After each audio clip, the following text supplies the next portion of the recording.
For as long as I can remember, I've always loved books.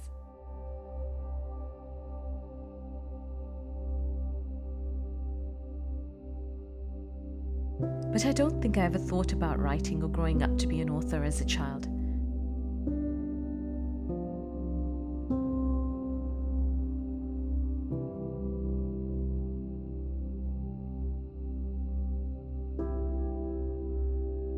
I do believe the seed to write was growing.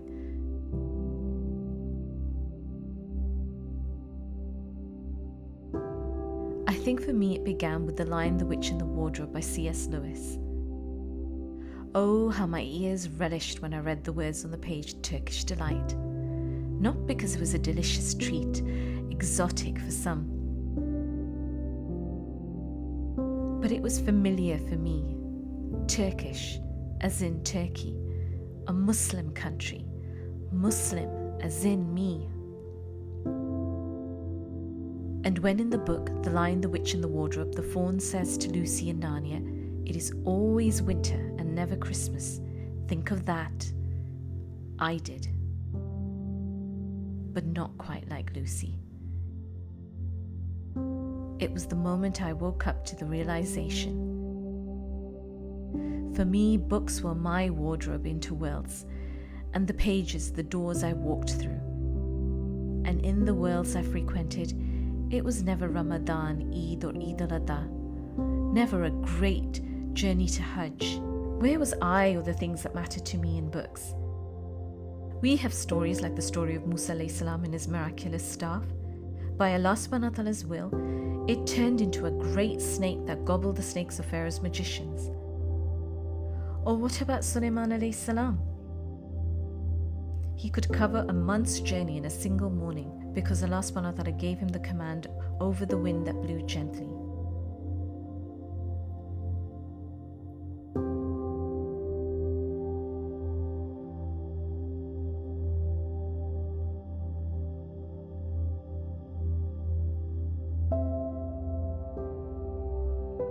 I suppose on retrospect it's not surprising that I should grow up and write. First came the House of Ibn Kathir series about the adventures and antics of Yusuf, Warsama, Reda and Dawood.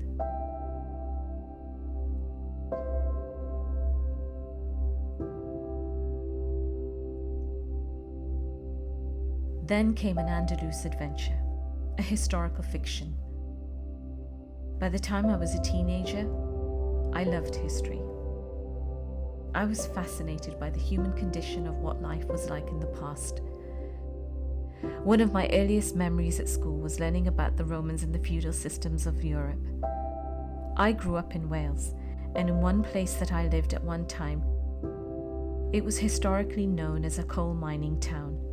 And so we learnt about the children that used to work in the mines long, long ago. I was gripped, curious, shocked all at once.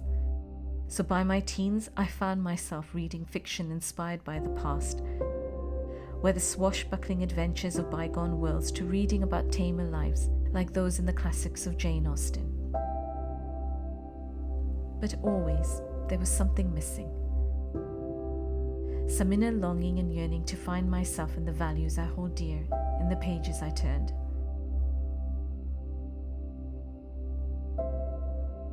I'm sure I wasn't alone in that feeling.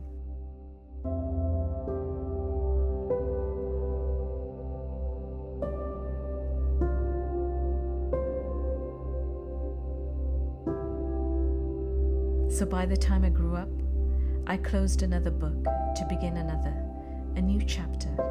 Only this time, my fingers slowly began to move over my keyboard, and the rest, as they say, is history.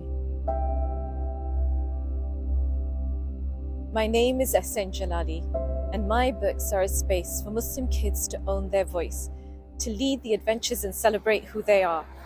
So welcome to my channel, to the world of Islamic fiction for kids, Islamic stories, history, and reminders.